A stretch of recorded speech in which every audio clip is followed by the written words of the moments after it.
বলে এনায়েতুল্লাহ আব্বাসী রাজাকার, তাকে গ্রেফতার করে রিমান্ড দেওয়া হোক। আব্বাসী কি নাম, এনায়েতুল্লাহ আব্বাসী, সে তো চিহ্নিত রাজাকার। এই ব্যাপারে তো কোনো সন্দেহের কোনো নেই, দ্বন্দ্ব সন্দেহের প্রশ্ন আসে না। এখন এদের তো আগে আপনার ইসে নেওয়া উচিত, কি বলে, রিমান্ডে নেওয়া উচিত। সব পাগল কাফের না, কিন্তু সব কাফেরই পাগল হয়। কুখ্যাত কাফের তো এই জন্য পাগল হয়ে গেছে। কারে রাজাকার বলবে আর খুঁজে পাচ্ছে না। ও নাস্তিকটা নাকি বিচারপতি ছিল। এগুলো বিচারপতি না, বিচারপতি। একটি দেশের মধ্যে আমরা এখন বিভক্ত হয়ে যাচ্ছি। কেউ কাউকে রাজাকার বলতেছে, কেউ কাউকে মুক্তিযোদ্ধা বলছে। এইসব হীনমন্যতার কারণে আমাদের বিভক্তি আরো বেড়ে যাবে। এই যে জাতিগত বিভক্তি, এটা আমাদেরকে ধ্বংসের দ্বার প্রান্তে পৌঁছে দিবে। যাকে তাকে রাজাকার।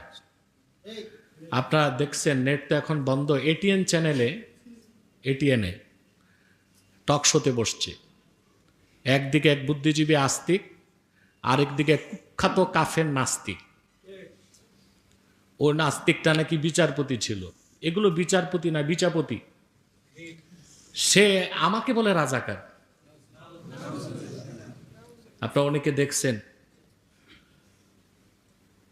বলে এনায়েতুল্লাহ আব্বাসী রাজাকার, তাকে গ্রেফতার করে রিমান্ড দেওয়া হোক।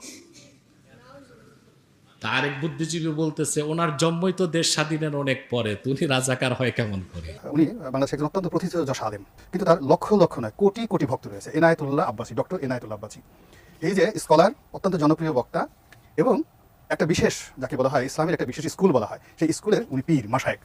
তো তার সম্পর্কে উনি খুব আপত্তিকর একজন বক্তব্য দিয়েছেন যে উনি রাজাকার, এনায়েতুল্লাহ আব্বাসী রাজাকার। আমি অত্যন্ত বিনয়ের সঙ্গে, উনি যেহেতু still his a justice, retired, whatever may be, his always justice. আমার প্রথম কথা হলো যে ডক্টর এনায়েতুল্লাহ আব্বাসীর জন্ম 1977 সনে, মহান মুক্তিযুদ্ধের 7 বছর পরে। এই ডক্টর এনায়েতুল্লাহ আব্বাসী কি করে রাজাকার হন?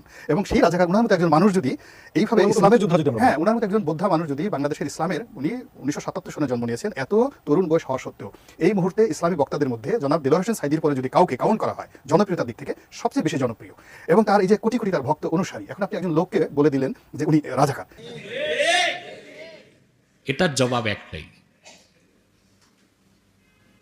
সব পাগল কাফের না, কিন্তু সব কাফেরই পাগল হয়। এটা মনে রাখবেন, এটা একটা উসুল। সব পাগল কাফের না, কিন্তু সব কাফেরই পাগল হয়। কুখ্যাত কাফের তো এই জন্য পাগল হয়ে গেছে। কারে রাজাকার বলবে আর খুঁজে পাচ্ছে না। দেশ স্বাধীনের 50 বছর পরে এসব কথা উঠবে কেন?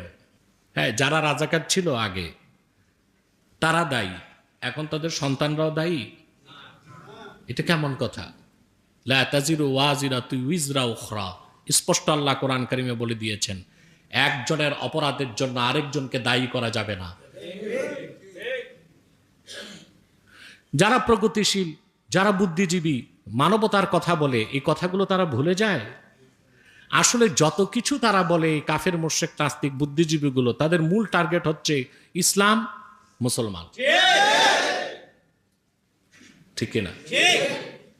অতএব এই যে অশান্তির আগুন জ্বলছে, আমি বিগত জুমাতেও বলেছি, এটার মূল কারণ হচ্ছে ইনসাফ না থাকা। ইনসাফ ফরজ, ব্যক্তি জীবনে, সমাজ জীবনে, রাষ্ট্র জীবনে, স্কুলে, কলেজে, ভার্সিটিতে, সব জায়গায়।